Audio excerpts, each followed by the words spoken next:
That summer, I learned to ride a bicycle on the sun-warmed lane behind Grandma's house, where the lilac hedges leaned in to listen, and the air tasted of warm bread and new grass. The bike was old and gleamed in the sun the way a well-loved thing does, with paint chipped at the pedals and the seat stitched with more patches than cloth should bear. I was 7 or 8, I suppose, and the world felt almost too wide for one small chest to hold. Fields that rolled away into a glittering heat haze. A house that wore its old stories like a quilt, and a grandmother whose hands moved with the patient certainty of a clock that knew every tick by heart. Grandma stood at the gate, with her apron catching a breeze, and a cup of something warm and sweet, waiting for the grown-up me to earn it. Father's hands were steady on the handlebars, mine on the rough rubber grips, and the first push sent the bike forward with a wild, uncertain bravery that made me laugh out loud, the sound bursting from a place I hadn't known existed.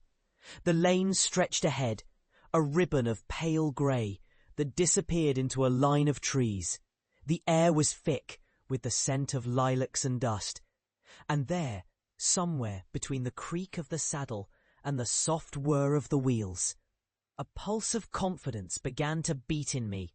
I remember the way the world split itself into 2 halves, where I could see and where I could breathe, and how the moment felt both enormous and entirely possible. But the first turn was too sharp. The wheel tipped and down I went, skidding onto my knee, gravel biting at the skin. A sting that rose in a small scream and then dissolved into a whimper. The bike clattered on, loud as a drum, and I lay there for a breath, feeling the sun warm my sleeve as if it were gently insisting I get up again. Grandma appeared in a bloom of checkered light and shadow, her hair a halo in the sun, her shoes dusted with the lane's ordinary grit. She knelt, not hurried, and she didn't fuss, just pressed a cool cloth against the scrapes and brushed away the specks of red dust that clung to my hands. She told me to take a breath, to press the heel of my hand into the wound and push up from the ground. And then she handed me the bicycle again, not as a reward, but as a promise. "Try once more," she said, and her voice, the soft burr of years in every word, said more than any pep talk could. "We do hard things slowly here, and that is enough."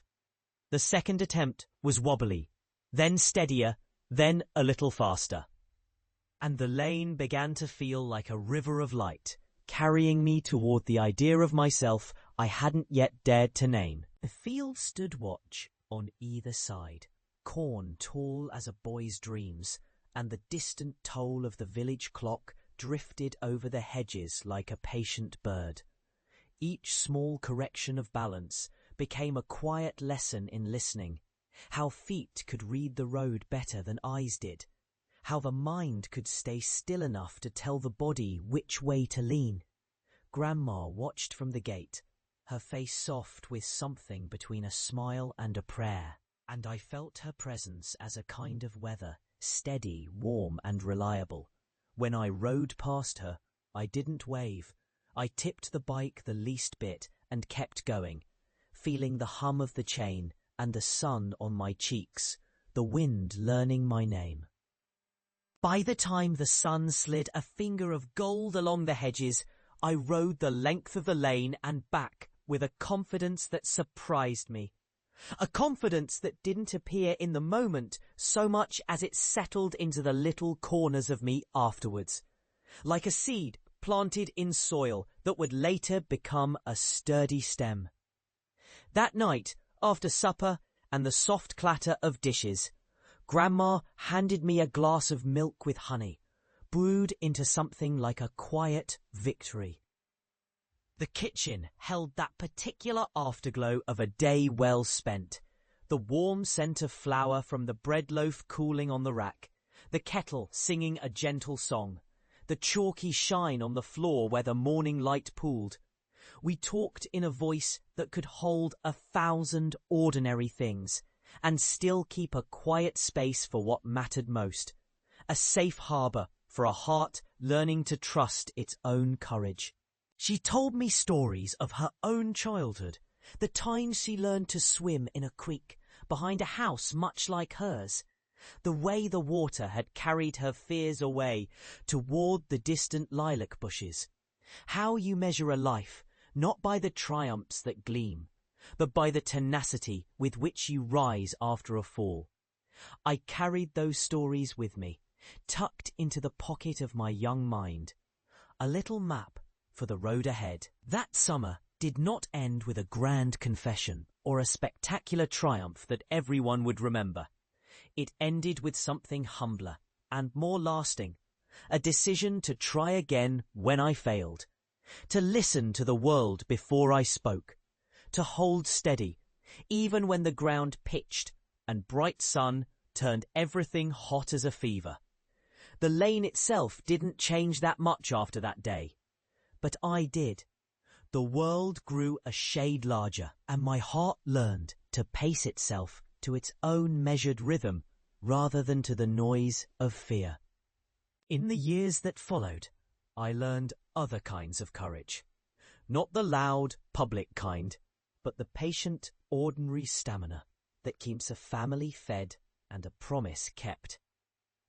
I taught children who came to my door with scraped knees and questions heavier than their small bodies should carry.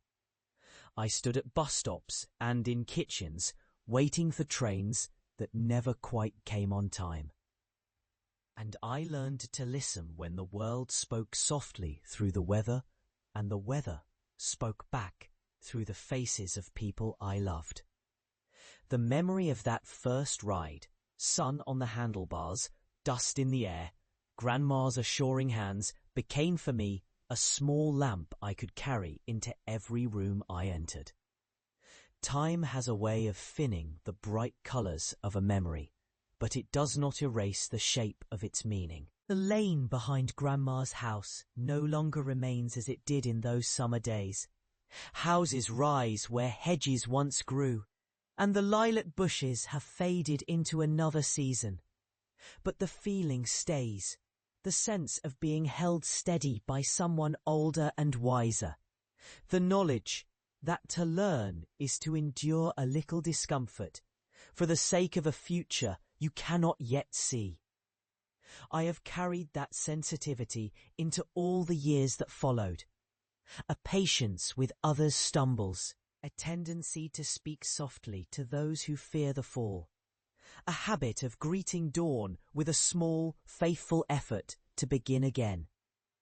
And so I return, in memory, to that sunlit lane, to the moment when everything shifted toward the life I would live, not as a hero on a pedestal, but as a neighbour, leaning toward another neighbour, a hand offered to lift and to listen. I remember the bite of gravel, the sting of the scrape, the taste of honeyed milk after the ride, the quiet expanse of the yard at sundown, the clock's measured tick in the kitchen, and the old bicycle's stubborn, hopeful glint in the shed. Time may pass, and bodies may tire, but the thread of meaning that began on that summer day remains unbroken. I am grateful for the ordinary acts that built a life, the patience of a grandmother, the courage of a small child who did not quit, the healing power of a home that welcomed a fall and helped you rise again. If I could tell my younger self anything, I would tell him to keep trying, to listen more than he speaks, and to trust in the simple, enduring mercy of being seen and steadied by those who love you. The road still stretches ahead in the same way it did then, and I am learning, with a slow and steady breath, to walk it with gratitude and quiet wonder, one turn at a time.